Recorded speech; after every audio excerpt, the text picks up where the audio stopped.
জানাবো ফুটবলের খবর। এই মুহূর্তে মৌসুমের তৃতীয় টুর্নামেন্ট ফেডারেশন কাপ ফাইনালে মুখোমুখি মোহামেডান ও বসুন্ধরা কিংস। ময়মনসিংহে চলছে এই ফাইনাল। পঞ্চম লিগ শিরোপা ঘরে তুললেও কখনোই ট্রেবল জেতা হয়নি বসুন্ধরা কিংসের। এক মৌসুমে 3 ট্রফি জেতার সুযোগ অস্কার বিজন শিষ্যদের।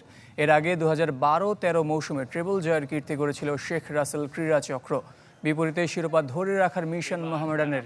গেলবার আবাহনীকে হারিয়ে চ্যাম্পিয়ন হয়েছিল সাদা কালো শিবির।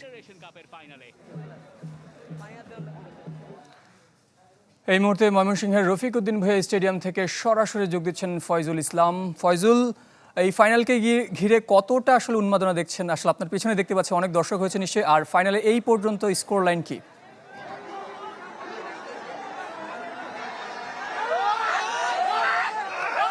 সাগর, দর্শকের কথাটা আগে বলি। দর্শকে বলতে গেলে পূর্ণ কিছু সময়ের মধ্যে হয়তো স্টেডিয়াম পূর্ণই হয়ে যাবে, কারণ গ্যালারির অধিকাংশ জায়গায় বলতে গেলে এখন মধ্যে খালি নেই। বাকি যেটুকু আছে ওইদিকে দর্শক প্রবেশ করছে আমরা দেখছি, এবং আমি কিন্তু এই মুহূর্তে গ্যালারিতেই আছি। আর গোলশূন্য অবস্থায় এখনো ম্যাচ চলছে।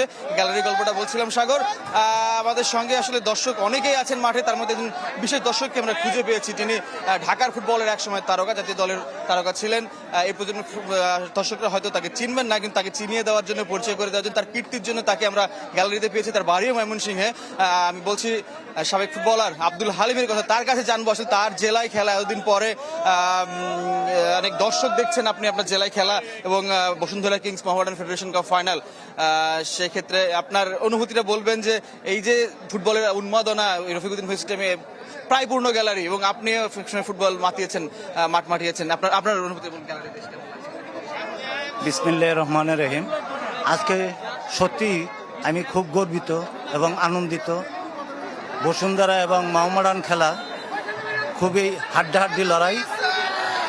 আমি আশাবাদী খেলা ভালো হবে, দর্শকরা উন্মাদ।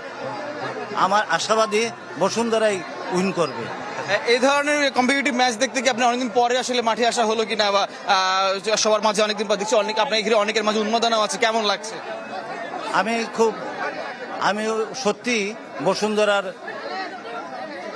এই যে পরিচালনা করে এই ফুটবল টিম, আসলে আমি ওনাকে আন্তরিকভাবে ধন্যবাদ জানাই। বসুন্ধরা আগের থেকে টিম খুব ভালো টিম তৈরি করছে। আমি এবারও আশা করি যে বসুন্ধরায় চ্যাম্পিয়ন হোক, এবং আমি মঙ্গল কামনা করি। আপনাকে ধন্যবাদ সাগর। দর্শকের কথা জানাচ্ছিলাম, তিনি সাবেক ফুটবলার, তার অনুভূতি জানাচ্ছিলাম, মাঠের খবর জানাচ্ছি। পরবর্তী সংবাদ আশা করি আমরা আর আপডেট জানাতে পারবো। ম্যাচ এখনো গোলশূন্য অবস্থায় এগিয়ে চলছে। সাগর, অসংখ্য ধন্যবাদ ফয়জুল ইসলাম। জানাচ্ছিলেন ফেডারেশন কাপ ফাইনালের খবর। সরাসরি যোগ দিচ্ছিলেন ময়মনসিংহ থেকে। চলে যাচ্ছি পরবর্তী সংবাদ।